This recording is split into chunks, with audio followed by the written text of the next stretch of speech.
Here we have a D16ZC that's owned by Ralph Tan that actually competes in the Sparco Cup, so you know this one is the real deal right here. And he runs and tunes a Fueltech ECU. He brought the engine mainly for the reason that he's having oiling issues, not really lack of pressure, but more like it gets stuck in 30 or 35 psi when warmed up, or when fully warmed up, it doesn't go up any higher. So we checked everything and assembled this with you guys, and you know you're gonna like this one because this is a purpose-built engine for a race class.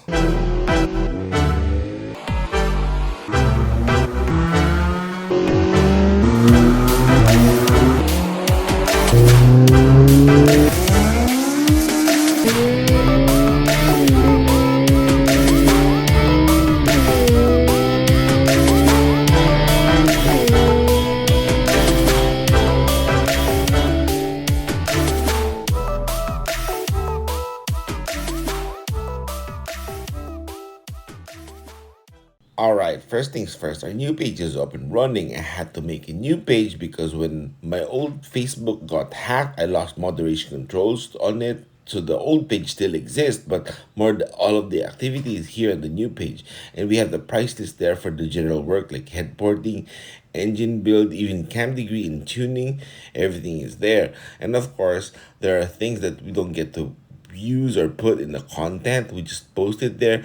Every single stuff that we do at the shop, including here when we restock valve seals, we share it there. And of course, just like here, every comment there I try to to answer it. And so I'll see you guys there. All right, let's go.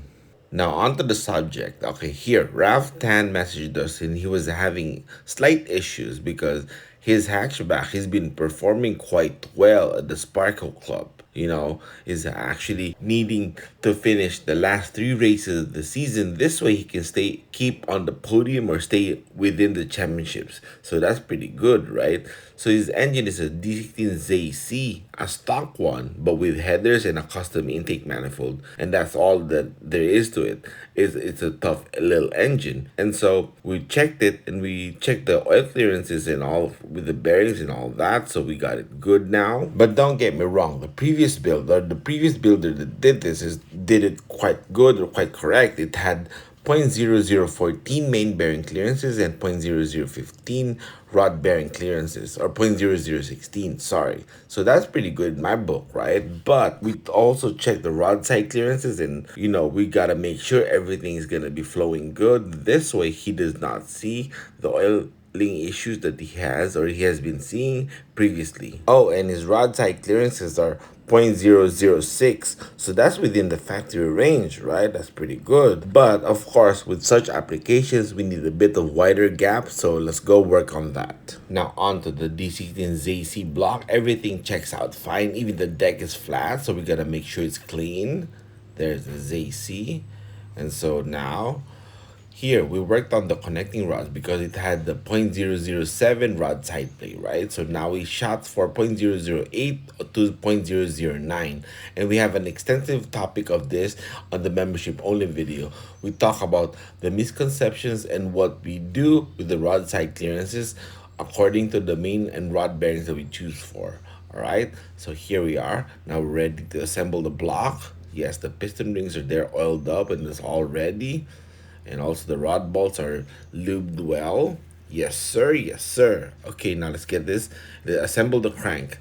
Let's go back to the block now. We turn this. There, as you can see, the ACL race main bearings all checked out really good. And so this had clearances before when we disassembled it as 0.0014 on the mains and 0.0016 on the rods. So we moved it to 0.0015 on the mains and then 0.0016 on the connecting rods. 0.0018 on the connecting rods.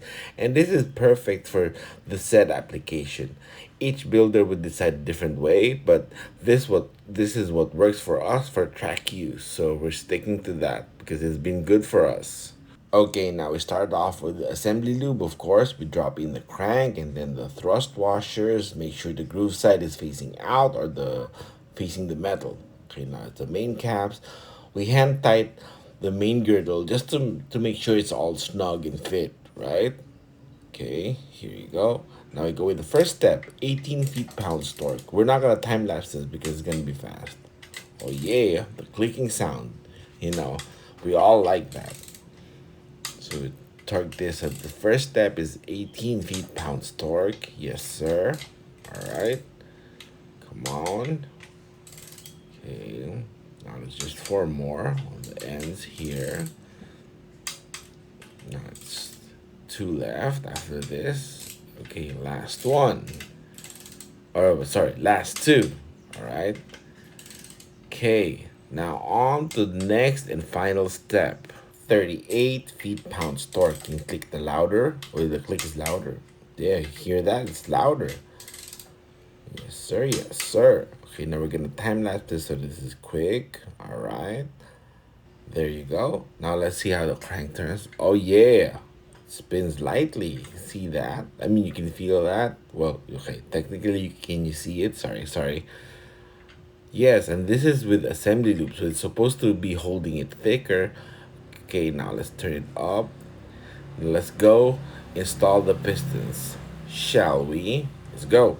And okay, here we wipe the boards clean and the deck clean and dry. So now it's ready for the pistons. Oh yeah, now let's grab the pistons. But here, look, a little bit of change of plans. Ralph decided to get Supertech valve springs and chromoly steel retainers. This is really good in my book because for sustained high RPM, this is good for safety. Yes, sir. Yes, sir. Okay, now piston number one, we got it in the rod caps. As you notice, we also squeeze a bit of ARP lube on the base of the nut. This way it threads well, really good. Okay, now number two, next, just tap it, make sure it clicks the last time. Then rod caps, and then turn to the other side for the other rod bolt. Right there, assembly lube always. Well, the ARP lube, not the Torco engine assembly lube. That's a little bit different. This one is specific for the ERP rod bolt, so it's gonna be really good. Even Eagle and other aftermarket rods uses ARP bolt, except for Carrillo. Carrillo and Powder makes their own, so they got their own lube too. So here, the last one is almost done. Sir, yes, sir. Okay, now we loosen the rod bolts again and then zero it out on the stretch gauge. Here, let me show you. Okay, now it's zero, right? Now we get to prepare this to torque it properly to 28 feet-pounds torque and check the stretch. Let's go, let's go.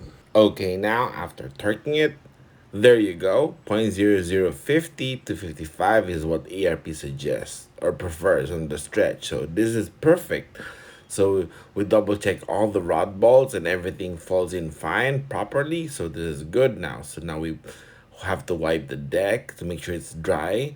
But because this was not resurfaced, we gotta put 3-bond on the oil drain just to be sure so there's no leaking and the intake gasket is on now.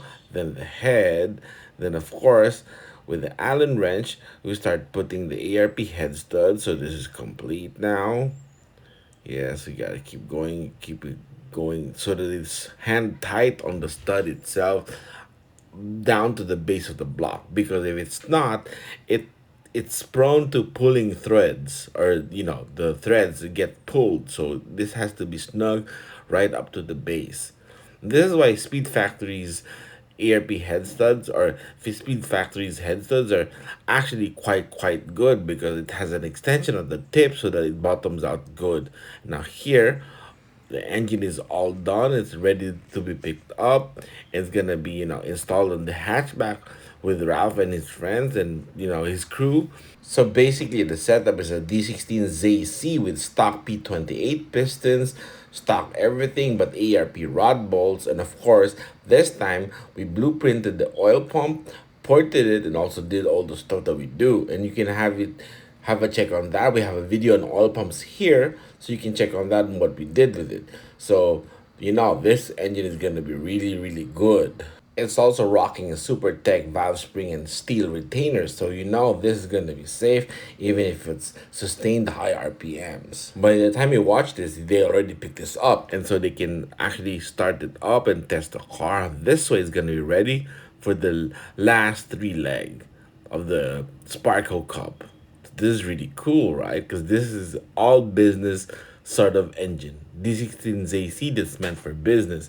And the thing is, he's actually, right now, as we speak, he's standing third on the championships. So there's 4 races left, or 3 races left. So if he gets to complete all those races, he might actually end up being second in the championship, right? Or at least third for the season. That's really, really good. It's like really cool to know the championships is in the top three. So that's awesome. I mean, this time we know it's not about the driver because the driver is already good enough to be champion in its own class. So that's props to Ralph on this. And so if you guys get to check the Sparco Cup, you know which hatchback to support, right?